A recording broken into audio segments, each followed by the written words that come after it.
여러분들은 멍청한 포켓몬을 생각하면 무엇이 떠오르시나요?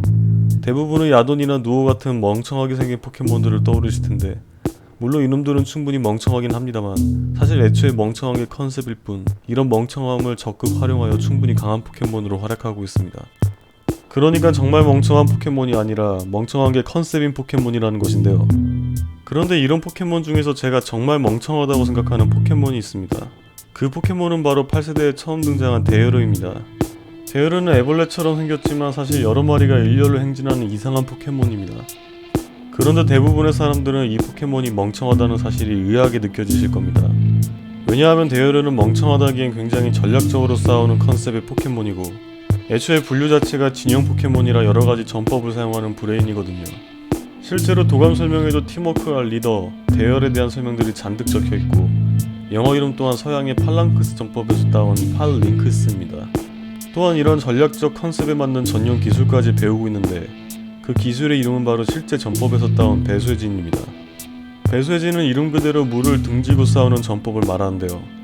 그러니까 뒤쪽에 퇴로가 없어서 필사즉생으로 싸우는 전법을 말합니다.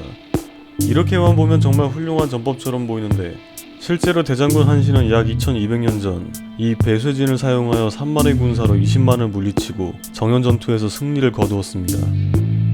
이렇게만 보면 데이어르는 정말 훌륭한 전법을 사용하는 똑똑한 포켓몬처럼 보이는데요. 참고로 게임에서의 기술은 본래의 의미를 반영하여 사용한 이후로 도망칠 수 없게 되지만, 대신 모든 능력치를 1랭크씩 올려주는 매우 훌륭한 버프 기술입니다. 자, 그렇다면 도대체 왜 이 데이어르가 멍청한 포켓몬이라는 것일까요?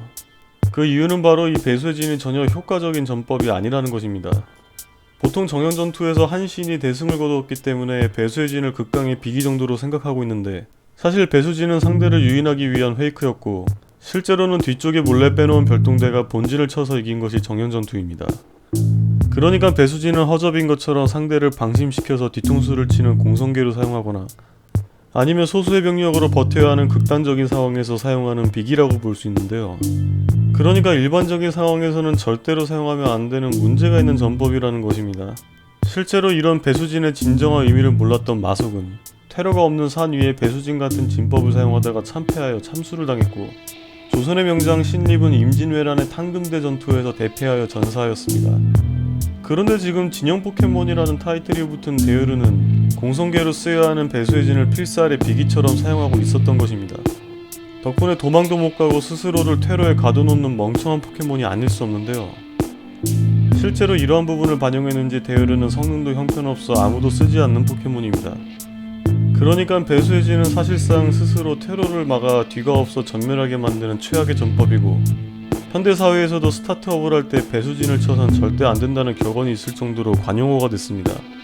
도대체 진영 포켓몬이라고 불리는 데이어르는 어디서 전술을 배워온 것일까요? 고작 사용한다는 전법이 스스로 자충수를 두는 배수의 진 단 하나라니, 그야말로 포켓몬 역사상 가장 멍청한 포켓몬이 아닐 수 없습니다. 부디 데이어르가 이름에 걸맞게 제대로 된 전법을 배워왔으면 좋겠네요.